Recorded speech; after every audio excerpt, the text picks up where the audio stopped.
Folks, can you imagine it? America, back on top of the world, not with bluster, not with bombs, but with smarts, with heart, with unity, a beacon of hope, shining brighter than ever. That's what we're talking about today, folks, a future where everything goes right for America.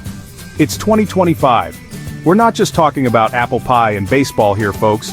We're talking about an America where every kid, regardless of zip code, has a shot at a good life. Where innovation isn't just about the next gadget, but about solving real problems. An America where we actually like each other again. The economy is booming, folks, and not just for the guys in the corner offices. We're talking good-paying jobs, from manufacturing to green energy to tech. Remember those factories that went overseas? They're back, baby. Education, top-notch, from pre-K to post-grad. We're investing in our kids, our teachers, and our future.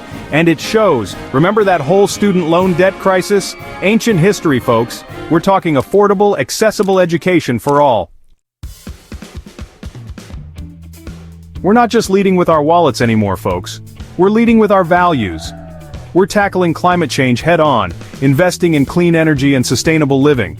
The polar bears are sending thank you notes, and on the world stage, we're back to being the good guys, folks, leading with diplomacy, not drone strikes, promoting peace, not conflict. We're sharing our success, not hoarding it. We're rebuilding trust, brick by brick. This isn't some pie-in-the-sky fantasy, folks. This is the potential of America when we work together, when we embrace our differences, when we put the common good ahead of partisan bickering.